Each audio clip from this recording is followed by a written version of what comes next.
musée de Grenoble. Il y en a beaucoup en province et grâce à ça, on les visite régulièrement à l'occasion d'expositions. Et là, c'est le cas. C'est un musée qui a choisi de mettre en vedette ses plus belles œuvres parmi celles qu'il a acquis au cours de quoi, 5, 10 ans?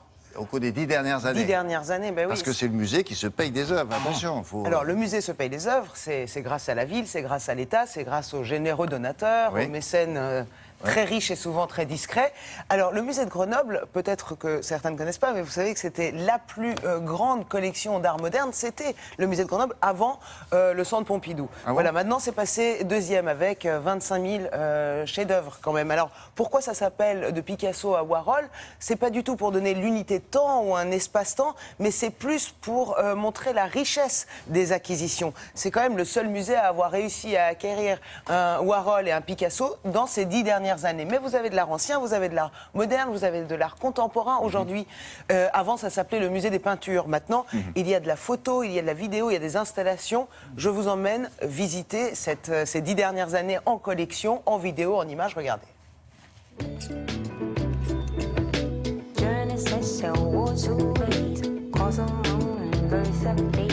Le musée de Grenoble est la deuxième collection d'art moderne de France, après celle du Centre Georges Pompidou, un musée national d'art moderne. Et ça a été le premier musée d'art moderne de France, puisque dès les années 1920, il y a à Grenoble une collection d'art moderne.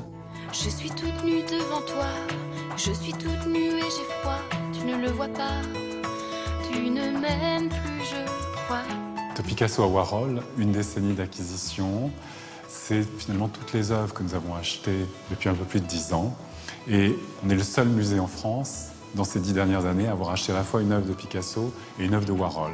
Avec ces deux artistes, on couvre l'ensemble du XXe siècle. Je lui dirai les mots bleus, les mots qu'on dit avec les yeux.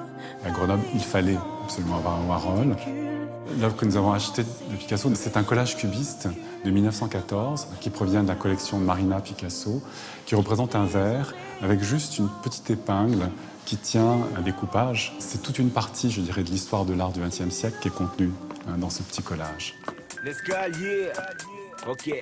Parce que la vie est ainsi faite de haut et de bas, de montée, de descente, de pleurs et d'éclats de rire. Dans l'art, il y a ces deux dimensions. Il y a à la fois le caractère très intimiste, cette relation vraiment très personnelle, je dirais, avec une œuvre, et puis aussi la dimension très théâtrale, très spectaculaire, où on est tout à coup, c'est l'œuvre qui nous saute dessus.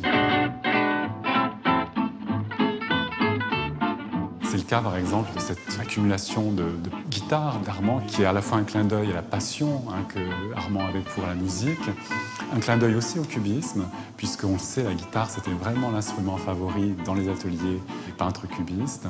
Et puis en même temps, c'est une composition extrêmement musicale.